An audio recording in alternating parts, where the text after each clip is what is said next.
వినాయకుడు చూసినా మంచిగానే అనిపిస్తుంది. కలర్ వినాయకుడు కొనాలనా లేకపోతే ఈ మట్టి వినాయకుడు కొనాలనా నాకేం అర్థమైతలేదు. ఏమైంది భక్త, ఎందుకలా ఆలోచిస్తున్నావు? నీ బాధ ఏంటో మాకు చెప్పు భక్త.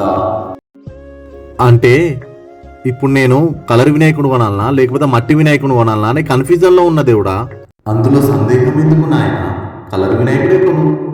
ఏం ఆలోచించకుండా మట్టి వినాయకుడే కొను. నాకు ఈ కన్ఫ్యూజన్ అంతా పోవాలంటే కలర్ వినాయకుని ద్వారా ఉపయోగాలు ఏంటి, మట్టి వినాయకుని ద్వారా ఉపయోగాలు ఏంటి నాకు కొంచెం చెప్పులు దేవుడా. ఎరుపు రంగు శక్తి ఉత్సాహాన్ని, పసుపు రంగు జ్ఞానం విజ్ఞానాన్ని, నీలం రంగు శాంతి ప్రశాంతతను, ఆకుపచ్చ రంగు శ్రేయస్సును ప్రకృతిని సూచిస్తాయి భక్త.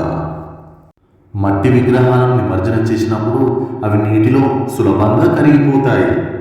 అలా చేయడం వలన నీటి కాలుష్యం కూడా తగ్గుతుంది.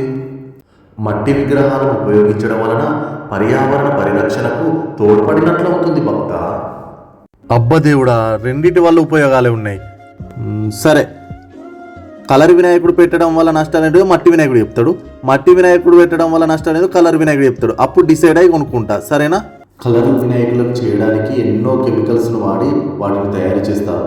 వాటిని నిమజ్జనం రోజు నీటిలో నిమజ్జనం చేయడం వలన ఆ నీటిలో ఉండే ఎన్నో జీవరాశులు మరణిస్తాయి భక్త. మట్టి వినాయకులను కేవలం మట్టితోనే తయారు చేస్తారు. వీటిని నిమజ్జనం రోజు నీటిలో వేస్తే త్వరగా కరిగిపోతాయి. అలా చేయడం వల్ల నీటి కాలుష్యం కూడా ఉండదు. నాకు అర్థమైంది. మట్టి వినాయకునే కొంటా.